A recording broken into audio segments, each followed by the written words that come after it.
Subscribe करें हमारा YouTube channel, bell icon को क्लिक करना ना भूलें, जिससे आगे आने वाले सभी यूट्यूब अपडेट्स, वीडियोस, नोटिफिकेशंस आपको मिलते रहें।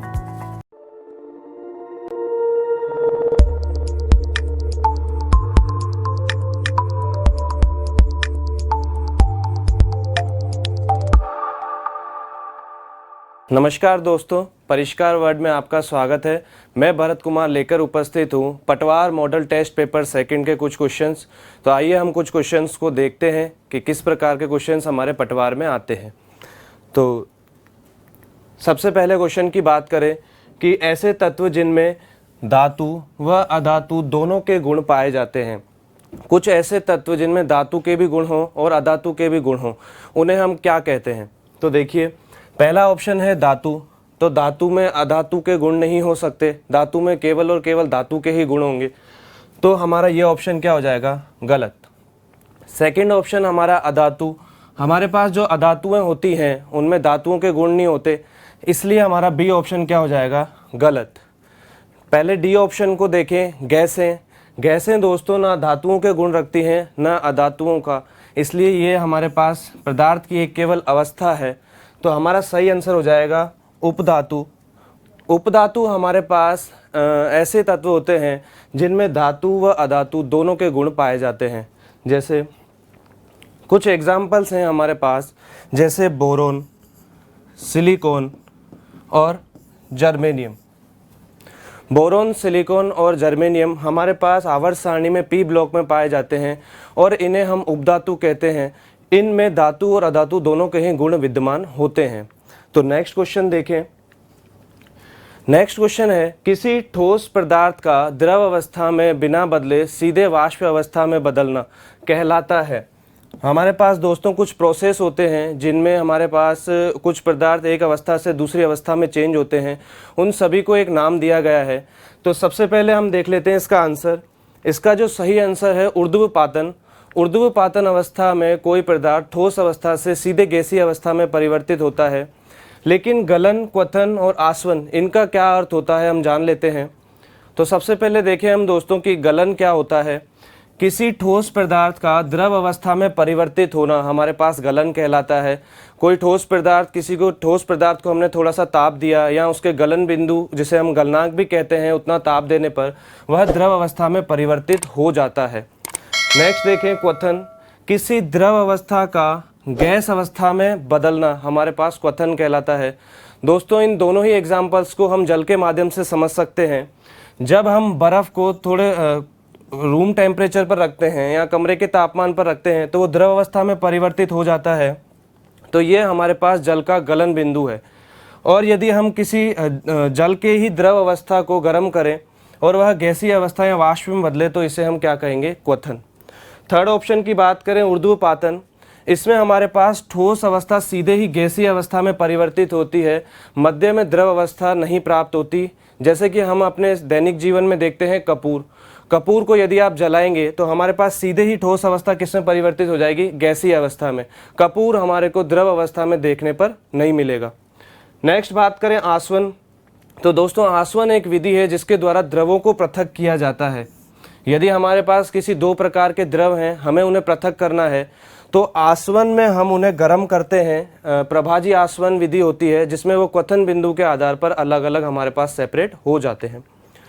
नेक्स्ट क्वेश्चन की बात करें, दो निकायों के बीच ऊष्मा स्थानांतरण की दिशा निर्भर करती है।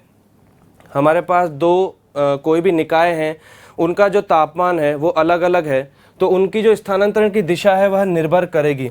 तो इसका दोस्तों सही आंसर होगा व्यक्तिगत तापमान पर।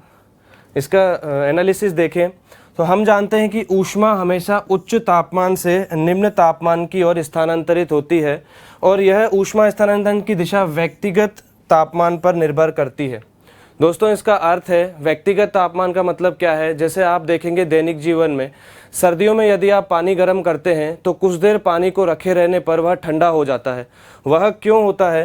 क्योंकि हमारे पास तापमान जो होता है उसकी स्थानांतरण की दिशा या ऊष्मा स्थानांतरण की दिशा उच्च तापमान से निम्न तापमान की ओर होती है और हमारा गर्म किया गया पानी जो होता है वह उच्च तापमान पर होता है और वातावरण का तापमान हमारे पास कम होता है, इसलिए हमारे पास जो स्थानांतरण होता है वो गर्म से ठंडे की ओर होता है और हमारा पानी थोड़ी देर में ठंडा हो जाता है। नेक्स्ट देखें, किसी निकाय की विशिष्ट ऊष्मा निर्भर करती है। तो दोस्तों इसका सीधा सा ही अंतर है, विशिष्ट ऊष्मा जो होती है वह हमारे पास निकाय के पदार्थ पर निर्भर करेगी। नेक्स्ट देखें क्वेश्चन, निकाय की विशिष्ट ऊष्मा हमेशा पदार्थ पर निर्भर करेगी। विटामिन सी की कमी से कौन सा रोग होता है? हमारे पास जो दोस्तों बॉडी में कुछ विटामिन्स होते हैं जिनकी पूर्ति होना आवश्यक है, यदि उनमें से किसी भी विटामिन की कमी होती है तो हमें कोई ना कोई रोग होता है। तो यहाँ पर हमें विटामिन सी को लेकर पूछा गया है, हो सकता है हमारे पास किसी और विटामिन को लेकर पूछा जाए। तो विटामिन सी की कमी से जो रोग होता है वह स्कर्वी रोग होता है। तो हम इन चारों ही रोग के बारे में पहले जानेंगे, किसकी कमी से होते हैं और इनमें क्या होता है। सबसे पहले बात करें स्कर्वी रोग। इस रोग में मसूड़ों से रक्त बाहर आता है और हम विटामिन सी की कमी से होता है, हमारा यही सही आंसर है। और विटामिन सी दोस्तों कहाँ पर हमें प्राप्त हो सकता है? विटामिन सी हमें खट्टे फलों में प्राप्त होता है। खट्टे फल अगर यदि हम खाएंगे तो विटामिन सी की कमी नहीं होगी और मसूड़ों से ब्लड नहीं आएगा। नेक्स्ट बात करें रतौंधी, यह विटामिन ए की कमी से होता है। दोस्तों हमारे पास क्वेश्चन जो विटामिन सी की तरह ही पूछा गया है, ऐसे ही विटामिन ए, विटामिन के आदि किसी भी प्रकार का पूछा जा सकता है। तो रतौंधी जो रोग होता है विटामिन ए की कमी से होता है और इसमें व्यक्ति को रात में दिखाई नहीं देता, रात में बिल्कुल अंधता हो जाती है विटामिन ए की कमी होने पर। नेक्स्ट बात करें रक्त का थक्का नहीं बनना। यह जो हमारे पास रोग होता है ये विटामिन के की कमी से होता है और इसमें चोट लगने पर निरंतर रक्त बहता रहता है, क्योंकि हमारे पास जो रक्त का थक्का है वह चोट पर नहीं बन पाता। नेक्स्ट है हमारे पास रिकेट्स रोग। यह विटामिन डी की कमी से होता है और इसमें हड्डियां कमजोर हो जाती हैं। नेक्स्ट क्वेश्चन, निम्नलिखित में से जंतु प्रोटीन नहीं है। दोस्तों हमें पादप और जंतुओं से विभिन्न प्रकार के प्रोटीन प्राप्त होते हैं, तो इसमें जो हमारे से क्वेश्चन पूछा गया है जंतु प्रोटीन नहीं है, मतलब हमें 3 ऑप्शन ऐसे मिलेंगे जो जंतु प्रोटीन होंगे और एक ऐसा होगा जो हमारे पास पादप प्रोटीन या अन्य स्रोत से प्राप्त प्रोटीन होगा। तो इसमें जो हमारा सही आंसर है वो है डी।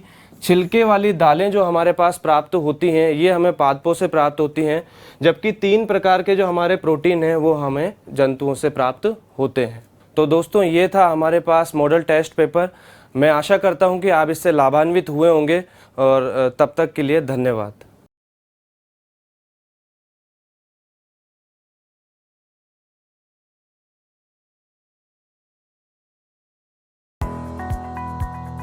सब्सक्राइब करें हमारा YouTube चैनल, बेल आइकन को क्लिक करना ना भूलें, जिससे आगे आने वाले सभी YouTube अपडेट्स, वीडियोस, नोटिफिकेशंस आपको मिलते रहें।